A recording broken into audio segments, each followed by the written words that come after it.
Bon, je vais vous parler en fait, de l'année 1924, beaucoup de cette année-là, et en particulier, bien sûr, du manifeste du surréalisme. Mais le manifeste du surréalisme n'a été possible que parce que Breton et ses amis ont fait une expérience en avril 1924 d'écriture automatique et de poèmes collages. Alors, donc, le point principal tient dans cette première phrase de ma conférence. Sans les 7 cahiers de poissons solubles, le manifeste du surréalisme n'aurait jamais vu le jour.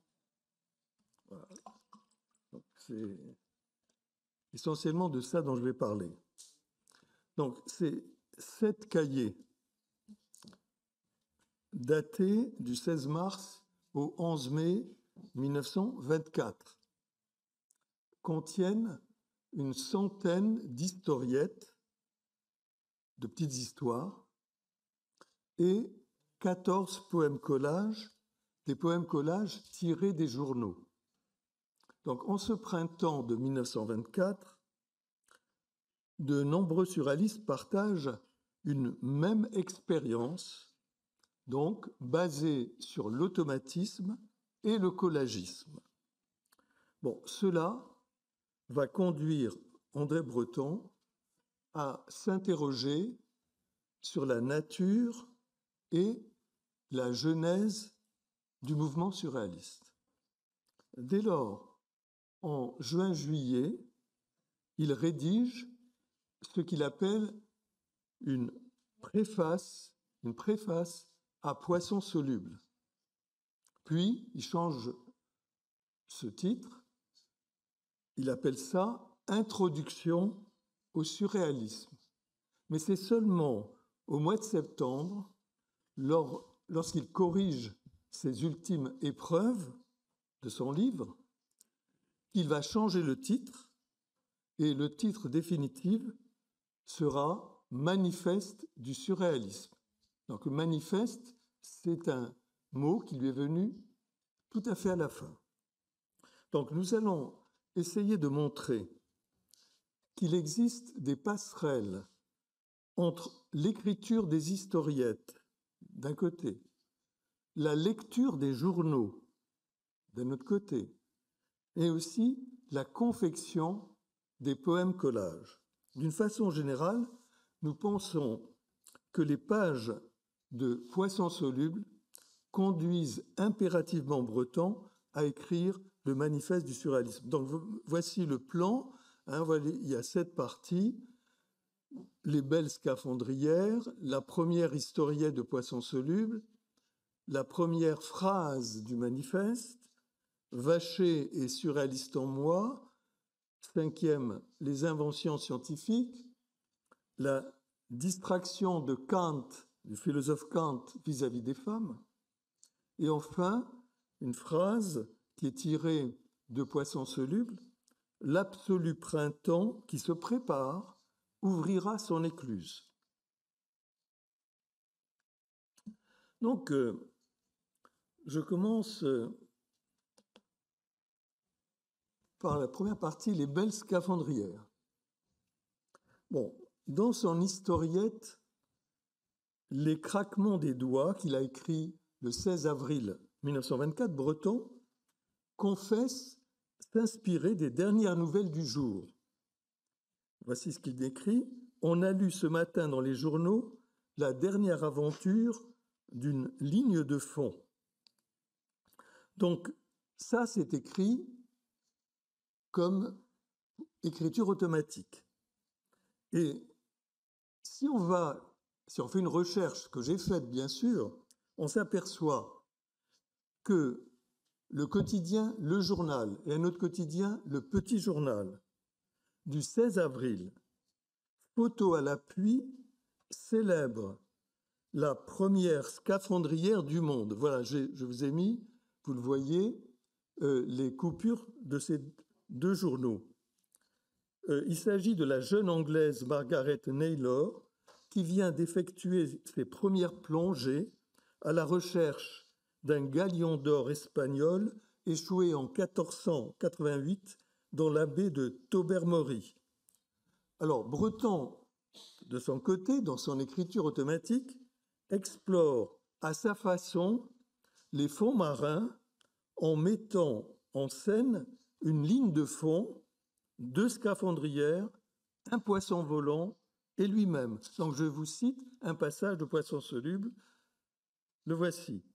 Quand la ligne de fond atteignit le plancher marin et que les belles scaphandrières s'adressèrent la parole autour d'elle, la scaphandrière blonde, soucieuse de l'entendre mordre dans son propre rire, la scaphandrière bleue prétendant lui prendre un peu de son électricité et s'avançant à l'intérieur du poignard de l'eau, comme une goutte qu'on a oublié d'essuyer, la ligne de fond, qui n'était pas la mouche d'un trolley, qui n'était pas la dorade ni le marteau de feu des enclumes de l'amour, qui était encore moins la nacelle et qui n'était pas du tout l'avenir, s'enterra elle-même dans le bec d'un poisson volant qui venait de ramasser ses forces pour un bond plus chantant que les autres, et là, s'attirant les convulsions suprêmes de ma vie, elle me mina sourdement d'un feu rose, elle me fit sauter, elle me ramassa et m'entraîna à demi-mort dans le papier glacé d'un ciel d'avril. Tout ça, c'est de la poésie. Donc, vous pouvez suivre si vous pouvez. Enfin, si vous voulez, c'est très proche, mettons, de ce que fait Benjamin Péret. Vous voyez, on saute d'un épisode à l'autre. Vous voyez, ça se trouve dans Poisson soluble et c'est inspiré, c'est lié à un épisode d'un journal. Bon, dans un autre texte automatique, daté du 26 mars, Breton transforme la surface de la Terre en un vaste déploiement des pages d'un journal. Donc voilà que le journal va prendre une sorte d'allure nouvelle dans son texte. Voici son texte. La Terre, sous mes pieds, n'est qu'un immense journal déplié. Parfois, une photographie passe, c'est une curiosité quelconque, et des fleurs montent uniformément l'odeur, la bonne odeur de l'encre d'imprimerie. La plus grande partie de ce journal que je parcours, à proprement parler, est consacrée aux déplacements et villégiatures, dont la rubrique figure en bonne place au haut de la première page. Le journal présente, au bas de la 4e page, une pliure singulière. L'écrivain qui signe la rubrique de la mode paraît s'intéresser tout particulièrement au trousseau des jeunes femmes, insiste sur la faculté laissée à ces dernières de changer leur linge de corps en linge d'âme en cas de divorce. Je passe à la lecture de quelques annonces, réclames fort bien rédigées. Vous voyez, c'est une sorte d'évocation d'une lecture d'un journal dans un nouveau langage. Bon, il existe une grande porosité entre les textes automatiques et les collages extraits des journaux. Voilà, c'est un des points essentiels que je veux montrer aujourd'hui. Au point qu'on peut penser que les historiettes de Poisson soluble possèdent la diversité des informations et des rubriques propres à la presse et qu'elles adoptent sur le plan formel l'audace des réclames qui phagocytent bien des pages des périodiques. Breton ne fait que rivaliser d'un côté avec les contes féeriques ou humoreux, les feuilletons romanesques ou picaresques, les actualités politiques, sociales ou économiques, les faits divers sanglants ou cocasses, les chroniques théâtrales, cinématographiques, sportives, scientifiques ou météorologiques, et d'un autre côté, avec les publicités en tout genre, de la crème de beauté Tocalon aux pilules Pink. on voit donc que le poète surréaliste, en quelque sorte, recompose les contenus d'un journal dans sa poésie. Breton parvient, dans les historiettes cette fois-ci, comme dans les poèmes collages, le plus étonnant que Breton parvienne à glisser une confidence sur ses affects du moment. Depuis l'éclat de rire jusqu'à l'humeur la plus noire, tout en bousculant la consécution de la vie et de la mort, l'ordre des règnes minéral, végétal et animal. Le merveilleux peut frôler la sécheresse du vide et l'amour frôler l'extrême désespoir. Alors, ça, c'est pour la... Je passe maintenant à la seconde partie. La première historiette de poissons solubles. Vous voyez, là, le Breton, dans ses cahiers de poissons solubles, il y en a 7. Ça, c'est le premier cahier. Et ça, vous avez les premières lignes que j'ai découpées, là, vous voyez, en tête. Donc, la première historiette inscrite dans le premier cahier de poissons solubles se déroule aux abords et à l'intérieur d'un château hanté par un fantôme et habité par une belle Irlandaise entourée de ravissantes servantes. Alors, je cite les premières lignes que vous avez devant vous. Le parc, à cette heure, étendait ses mains blondes au-dessus de la fontaine magique. Un château sans signification roulait à la surface de la terre. Le fantôme entre sur la pointe des pieds. Il inspecte rapidement la tour et descend l'escalier triangulaire. Une femme chante à la fenêtre de ce château du XIVe siècle.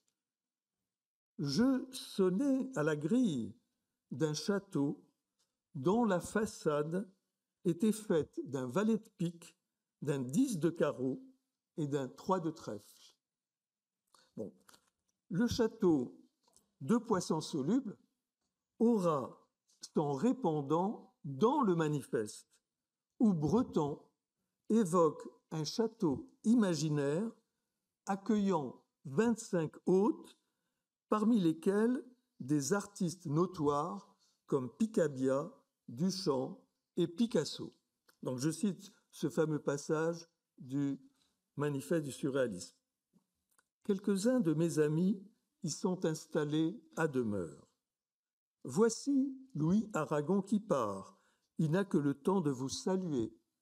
Philippe Soupeau se lève avec les étoiles. Et Paul Éluard, notre grand Éluard, n'est pas encore rentré. Vous voyez, ça c'est une allusion au fait que quand Breton écrit le manifeste, Paul Éluard est en train de faire le tour du monde. Il est parti de Paris sans avertir ses amis et ses amis sont inquiets. Donc, ça, on comprend l'allusion. Après Paul Éluard, voici Robert Desnos et Roger Vitrac qui déchiffrent dans le parc un vieil édit sur le duel. Il continue Georges Auric, Jean Paulhan, Max Morise, qui rame si bien, et Benjamin Péret dans ses équations d'oiseaux, et Joseph Delteil, et Jean Carive, et Georges Limbourg, et Georges Limbourg. Il y a toute une haie de Georges Limbourg. Et Marcel Noll, voici Théodore Frankel, qui nous fait signe de son ballon captif. Georges Malkin, Antonin Artaud, Francis Gérard, Pierre Naville, Boiffard, puis Jacques Baron et son frère, Beaux et Cordiaux, tant d'autres encore, et des femmes ravissantes, ma foi. Ces jeunes gens, que voulez-vous qu'ils se refusent? Leurs désirs sont pour la richesse des ordres. Francis Picabia vient nous voir, et la semaine dernière, dans la Galerie des Glaces, on a reçu un nommé Marcel Duchamp qu'on ne connaissait pas encore, Picasso chasse dans les environs. L'esprit de démoralisation a élu domicile dans le château. Voilà. Donc Breton s'emploie à présenter ses nombreux amis surréalistes dans un cadre imaginaire quasi fourriériste. Alors qu'il les voit tous les jours à Paris au café surréaliste, il les met en scène hors de Paris, dans un château confortable où certains ne font que passer et d'autres vivent à demeure. Certes, ce château, en partie en ruine, vient à point nommé après le vif éloge du roman noir que fait Breton dans le Manifeste, seule forme de roman qui n'a pas soustraite à l'excommunication. Mais cela suggère surtout que les surréalistes peuvent, en ce lieu écarté, poursuivre leur jeu et leurs recherches et vivre leurs amours. On peut d'ailleurs se demander si cette image du château surréaliste ne trouvera pas très vite à s'appliquer avec l'ouverture, le 11 octobre 1924, du bureau de recherche surréaliste au 15 rue de Grenelle. Alors, nouvelle partie, la première phrase du manifeste. Vous voyez, je fais appel au manuscrit dont j'ai fait l'édition, enfin, j'ai supervisé l'édition des deux. Alors, vous voyez la première phrase, tant va la croyance à la vie, à ce que la vie a de plus précaire. La vie réelle s'entend qu'à la fin, cette croyance se perd. Il est clair que l'incipit du manifeste reprend à son compte le proverbe « Tant va la cruche à l'eau qu'à la fin, elle se casse ». Bon, dans les lignes qui suivent, Breton va mettre l'accent sur une déperdition fatale propre à l'âge adulte. En effet, l'homme mûr, acculé à tous les compromis, ne peut plus croire en la vie réelle ou réaliste qu'il mène. Sa conduite étriquée apparaît comme une trahison de son enfance. La personnalité soi-disant robuste de l'adulte est en fait lézardée ou brisée. C'est pourquoi Breton compte instruire un procès permanent du monde réaliste, dont il sera le témoin à charge. Comme il se prépare à rédiger une déposition en bonne et due forme contre le monde réel, Breton en dévoile incidemment le titre « Discours sur le peu de réalité ». Il se veut ici un penseur idéaliste et immatérialiste qui, dans un même mouvement, déréalise le réel et réalise l'imagination. Bon, les philosophes classiques ont vu dans l'imagination une faculté de reproduction ou de figuration, soit aussi une puissance d'égarement. Breton, en revanche, accorde à l'imagination un pouvoir de production d'images, d'association d'idées et de création. Quand il s'en remet à l'imagination, il la regarde avec ses yeux d'enfant, mais il ne s'en tient pas à ce constat. L'imagination est pour lui une faculté du possible, offrant une alternative à une représentation rationnelle ou conventionnelle du monde.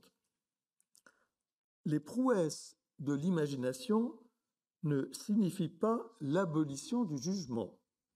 Tout au contraire, lorsque Breton apostrophe l'imagination, je le cite, « Chère imagination, ce que j'aime, surtout en toi, c'est que tu ne pardonnes pas. » Il s'adresse à elle comme à une maîtresse aimante, inflexible et droite. L'imagination a aussi des exigences ou des préférences. Par exemple, celle d'accorder, par exemple, pardon.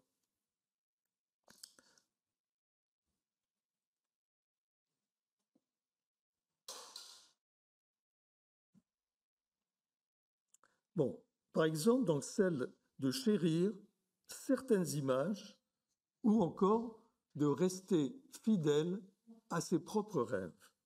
Bon, l'originalité de Breton est d'accorder à l'imagination donc de la puissance et du discernement.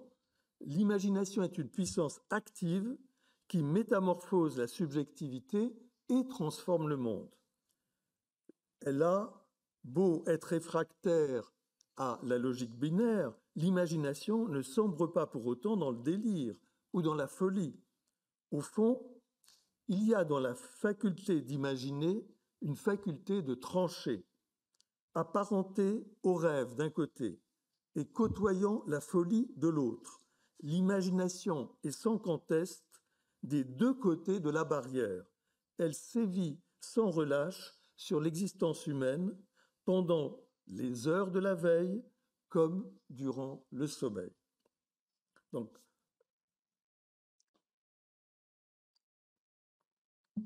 en février, ça vous a été dit tout à l'heure, en février-mars 1916, l'infirmier militaire André Breton rencontre à Nantes Jacques Vacher, le dandy des tranchées, l'inventeur de l'humour sans H, qui, après être sorti indemne de la Grande Guerre, succombera à une overdose d'opium le 6 janvier 1919. Aussitôt Breton éditera les lettres de guerre de Jacques Vacher, précédées d'une introduction. Notons que la première phrase de cette introduction, « Les siècles boule de neige n'amassent en roulant que des petits pas d'hommes », que cette phrase détourne le proverbe « Pierre qui roule n'amasse pas mousse ». Ce propos mélancolique, consécutif à la guerre et à la mort de Vacher, met en doute le caractère cumulatif de l'histoire et accorde à la boule de neige un pouvoir paradoxal d'élucidation, comme s'il n'y avait qu'un petit pas à franchir de la boule de neige à la boule de cristal. Ajoutons que dans l'incipit de son récit Nadja de 1928, Breton détournera à nouveau un proverbe. J'en rappelle le fameux questionnement. Qui suis-je? Si par exception je m'en rapportais à un adage, en effet, pourquoi tout ne reviendrait-il pas à savoir qui je hante? Cette fois, l'auteur de Nadja reprend explicitement l'adage « Dis-moi qui tu hantes, je te dirai qui tu es ». Alors, Vacher est surréaliste en moi, c'est la troisième partie. Après avoir écrit en 1919 une introduction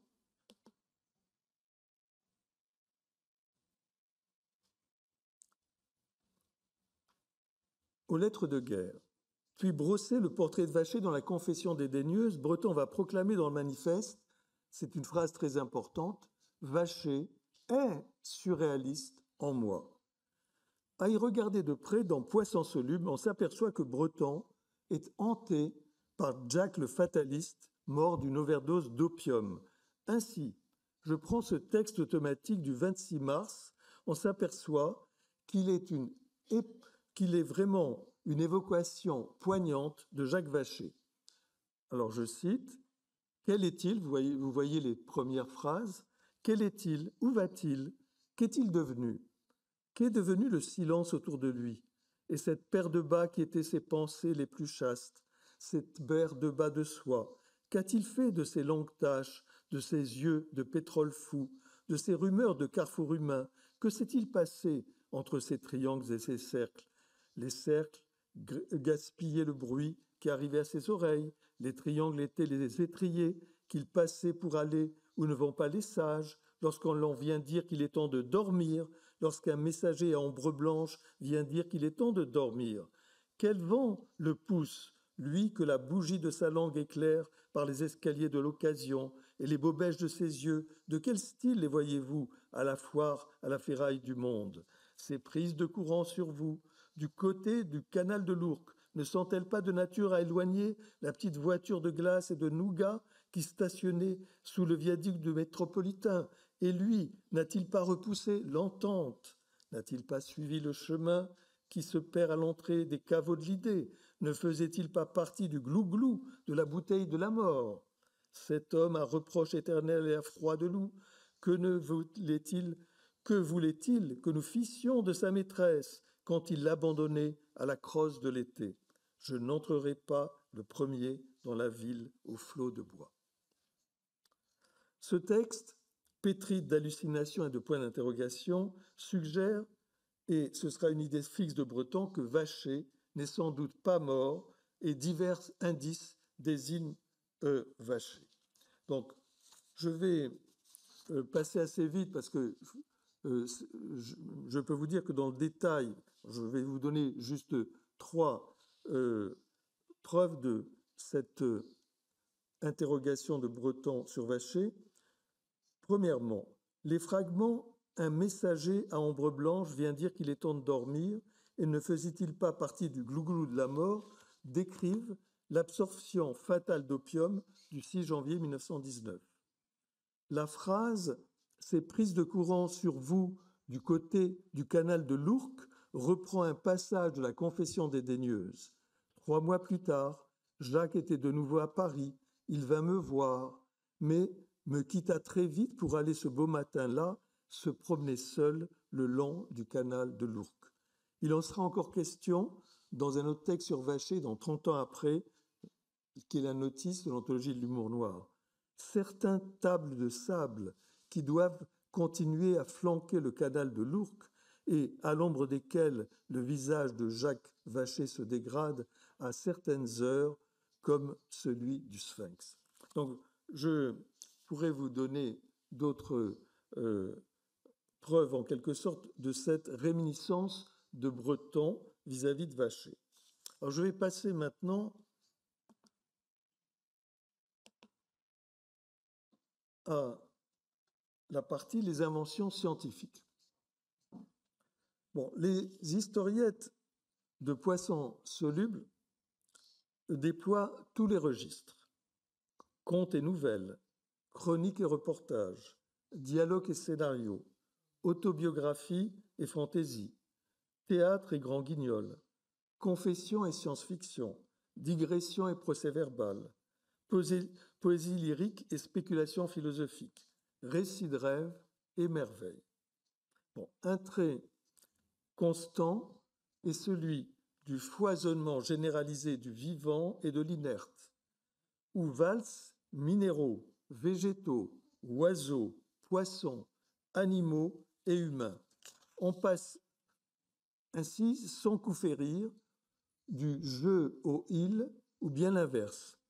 On comprend, alors que l'homme, et Breton en particulier, soit soluble dans sa pensée ou dans ses discours. À vrai dire, les poèmes collages surprennent encore davantage. En jouant des ciseaux avec les pages des journaux, le poète affronte articles, rubriques, critiques, photographies, annonces et surtout publicité à foison. Tout s'y expose et s'y entremêle, faits divers, mode, guerre, psychologie, sciences, littérature, art technique, Paris, théâtre, cinéma, sport, politique, etc. La décision, sans doute plus spontanée que réfléchie, de tailler dans un titre ou une réclame, en dit long sur les obsessions et les convictions du poète collagiste. Plusieurs énoncés de Poissons solubles auront une forte résonance dans le manifeste. Il en va ainsi de 3 notions à connotation technique et scientifique. Voici ces 3 notions. Appareil enregistreur, sans fil et rayon invisible. Dans une historiette du 27 avril, Breton a recours au sismographe. Donc voilà, là, je prends une historiette proprement dite. Les secousses sismiques qu'enregistrent ces appareils délicieusement sensibles, c'est nous qui le provoquons à plaisir. Eh bien, je passe maintenant au manifeste. Cela va donner dans le manifeste. Mais nous, qui ne nous sommes livrés à aucun travail de filtration, qui nous sommes faits dans nos œuvres les sourds réceptacles de temps d'écho, les modestes appareils enregistreurs qui ne s'hypnotisent pas sur le dessin qu'ils tracent, nous servons peut-être encore une plus noble cause. Bon. On sait que la téléphonie sans fil prend son essor en 1922. Le poème collage du 18 avril 1924, que sera dans 2 ans André Breton, comprend la découpure en marge de l'écoute. Vous voyez cette découpure, qui est tirée du journal L'Excelsior du 3 avril 1924, page 3. Donc, autrement dit, le titre d'une chronique relative à la TSF, aux émissions radiophoniques. Mieux encore, dans le poème collage des chiffonniers du 20 avril, sont sollicités 2 titres placés sous la rubrique sans fil. La lampe. Alors là, sous la rubrique sans fil, la lampe, vous voyez, il a pris la lampe, mais dans le titre est à 3 électrodes génératrices d'ondes. Et il a pris en nid d'abeille, dans l'article, les enroulements en nid d'abeille. Donc c'est tiré, ces 2 articles, du journal L'Œuvre du 21 octobre 1923, page 6. Donc le premier article explique, dessin à l'appui, comment une lampe à 3 électrodes est susceptible de produire des oscillations entretenues dans un circuit oscillant d'un poste émetteur. Le second article, qui est tout aussi didactique, concerne les bobines en nid d'abeille qui permet de recevoir sur un poste des émissions d'ondes ayant des longueurs très différentes. Breton passera en revue dans le manifeste diverses inventions ou découvertes scientifiques et accordera au sans-fil la mention bien. Alors là, je cite le manifeste du surréalisme où vous retrouvez donc cet intérêt, en particulier pour le sans-fil. Et dès lors, il me prend une grande envie de considérer avec indulgence la rêverie scientifique, si malséante en fin de compte à tous égards. Les sans-fil, bien. La syphilis, si vous voulez. Bon là, je joue un peu sur les mots, comme sans-fil et syphilis, c'est un peu la même sonorité. La photographie, je n'y vois pas d'inconvénient. Le cinéma, bravo pour les salles obscures. La guerre, nous rions bien. Vous voyez, souvenir de guerre. Le téléphone, allô, oui. La jeunesse, charmant cheveux blancs. Bon, en février-mars 1925, Breton fera honneur à l'expression sans fil dès l'incipit de son introduction au discours sur le peu de réalité. Je cite, sans fil, voici une locution qui a pris place trop récemment dans notre vocabulaire. Une locution dont la fortune a été trop rapide pour qu'il n'y passe pas beaucoup du rêve de notre époque, pour qu'elle ne me livre pas une des déterminations spécifiquement nouvelles de notre esprit. Le sans-fil est l'indice d'une mutation de l'esprit, mais aussi une mutation du temps, comme y insiste Breton dans la phrase suivante. Ce sont de faibles repères de cet ordre qui me donnent parfois l'illusion de tenter la grande aventure, de ressembler quelque peu à un chercheur d'or. Je cherche l'or du temps. La flèche du temps, le temps mesuré et quantifié, la chronologie, l'irréversibilité, le devenir historique, tous ces paradigmes sont balayés. Bref, le fil du temps cède la place au temps sans fil. À une déflagration du temps répond une révolution de l'esprit.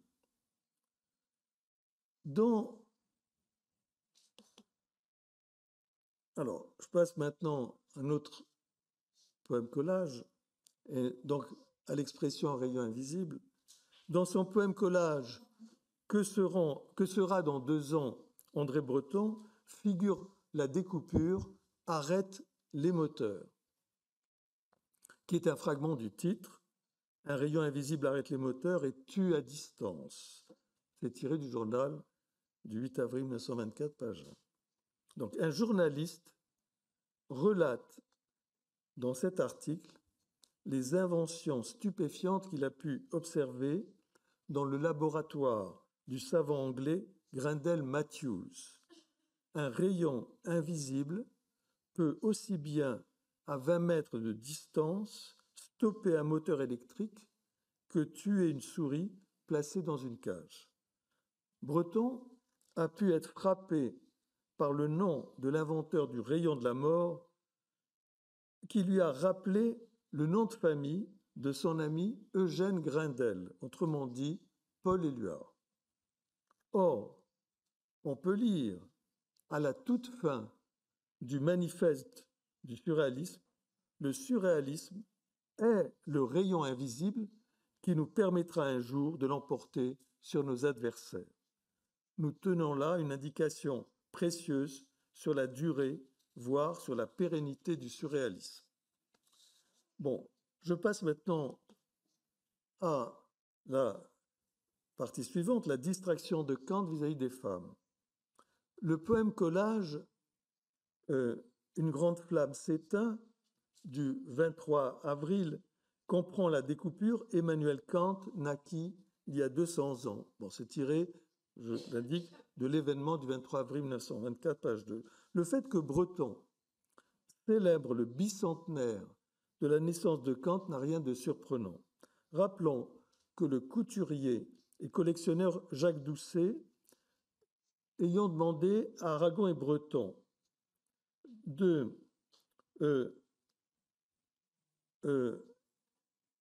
un projet d'enrichissement de sa bibliothèque philosophique, les deux, Aragon et Breton, ont rédigé un rapport sur les ouvrages qu'ils avaient marqués sur le plan philosophique. Leur point de départ est étonnant et même fracassant. Le philosophe incarnant l'esprit de révolte se nomme Kant. Pourquoi ? Voici ce que disent Aragon et Breton. Dans les années 1910, selon eux, le matérialisme officiel était le mot d'ordre qu'on prétendait imposer aux nouvelles générations dans l'enseignement et la culture. Et comme Aragon et Breton l'avouent à Jacques Doucet, c'est Kant, c'est lui qui fut commis à nous sauver. Kant est présenté comme celui qui, ayant abordé le premier le problème immortel des relations entre la raison et l'expérience, Kant a su concilier le rationalisme de Leibniz, dont il est l'héritier, et la science de Newton, en expliquant l'objectivité des données internes de la raison. C'est cet exposé succinct de la critique de la raison pure, dont seule d'ailleurs l'esthétique transcendantale relative à l'espace et au temps est jugée encore vivante, permet d'attribuer à Kant un rôle pivot, d'une part dans l'histoire de la philosophie allemande et d'autre part dans le champ scientifique, vu la révolution copernicienne de Kant annonçant les tournants épistémologiques du mathématicien Poincaré, du psychanalyste Freud et du physicien Einstein. Or, Breton, après avoir remodelé le paysage des facultés de l'esprit et élevé l'imagination au rang de faculté suprême, bien Breton va invoquer Kant à la fin du manifeste. Pour mieux pourfendre le rationalisme cartésien dont le « je pense » puise toute son énergie dans une scrupuleuse attention, Breton accorde au sujet imaginatif un étrange pouvoir de dédoublement qu'il nomme distraction. C'est le mot distraction qui est important ici. Le non-conformisme absolu du surréalisme étant incompatible avec le monde réel, Breton affirme qu'il faut parvenir ici-bas à un état complet de distraction. 3 distractions symptomatiques sont alors convoquées. Alors, je vais citer ce court passage du manifeste du surréalisme.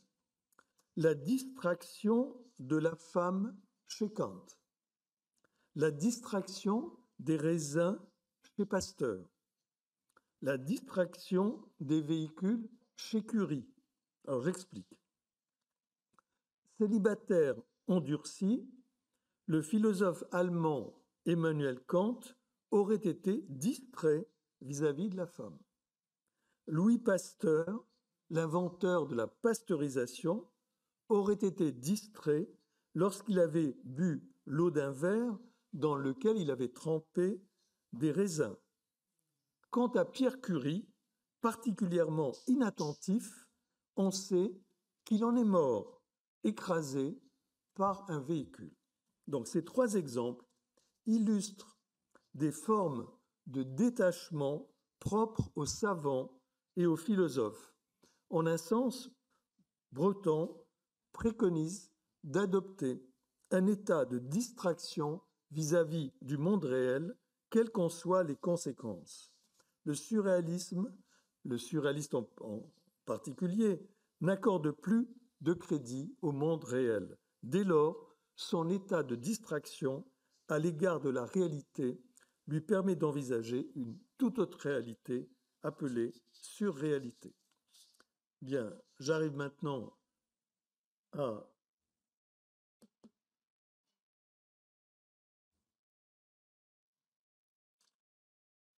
ma dernière partie. L'absolu printemps qui se prépare ouvrira son écluse. Alors, dans le 2e cahier de Poisson soluble daté du 29 mars 1924, on trouve cette formule en apparence énigmatique. L'absolu printemps qui se prépare ouvrira son écluse. Quel est ce printemps qui se prépare? C'est le printemps surréaliste de 1924, réunissant une quinzaine de membres du groupe au 42 rue Fontaine, afin qu'ils s'adonnent à l'écriture automatique et aux poèmes collages tirés des journaux. Mais quelle écluse cette session surréaliste du printemps ouvrira-t-elle? Le congrès surréaliste ouvrira les écluses de l'écriture automatique, du poème collage et du rêve. Les participants feront ainsi acte de surréalisme absolu. Tel est le projet qui se prépare et mobilise tous les amis d'André Breton au printemps de 1924. Alors, ce qui est intéressant, c'est de voir que le mot écluse apparaît dans le poème collage, étiquette fond rouge du 19 avril. Il s'insère dans la séquence suivante, le plus grand tunnel de cendres, l'écluse de notre collier. Breton nous introduit au cœur de grands travaux et d'un formidable incendie. L'article « Dans le plus grand tunnel du monde », tiré de l'Intransigeant du 16 avril, décrit le percement d'un tunnel près de Marseille pour un canal. Le titre « 2 millions de cendres », tiré de l'Intransigeant du 19 avril, fait écho à l'incendie d'une fabrique de pâtes alimentaires. Et enfin, l'écluse de la monnaie va disparaître, tiré du journal, signale une transformation du paysage parisien aux abords de la Seine. Ces travaux gigantesques et ce formidable incendie sont à l'image du grand chambardement entrepris par les surréalistes au printemps de 1924. Donc, daté du 16 avril, alors pour finir, daté du 30 avril, Les tabacs les plus fins du monde est le dernier des poèmes collages de Poisson soluble. On y trouve une découpure où il est à nouveau question de l'écluse de la monnaie, en attendant le 5e accident. Dans cet article est fortement contestée la démolition de l'écluse de la monnaie qui a déjà provoqué 4 accidents. Donc je vais maintenant conclure en quelques lignes.